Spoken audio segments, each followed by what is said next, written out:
Hello mga mommies. Para po sa akin, alam niyo po mga mommy, parang napakabilis po talaga ng panahon. Yun nga po, kung inyo pong napapansin, yung aking anak ay bagong gising. So, bali naglalambing lang po siya dyan. Grade 4 na po yung anak ko, bali magti 10 years old po. Yan po ang aking bunso. At patuloy po siyang nagpapalambing sa akin.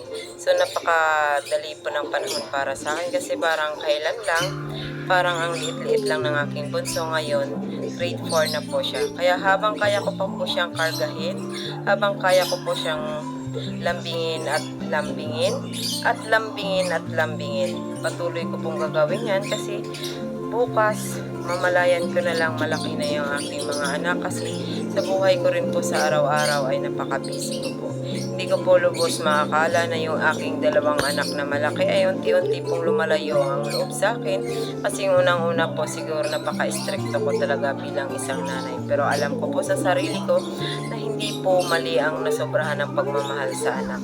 Ngunit sa kabilang banda po, alam ko pong hindi ko po sila napagbigyan ng maraming oras kasi nag-busy po ako sa aking mga trabaho, sa aking paghahanap buhay na alam ko rin naman po na para sa kanila yung aking mga ginagawa.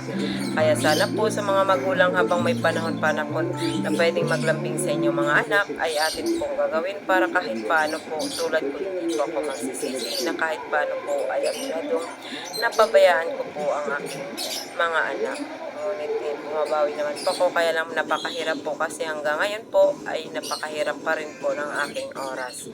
Kasi alam naman po natin na napakagastos ng buhay. Yun lamang po mga madiscarding mommy.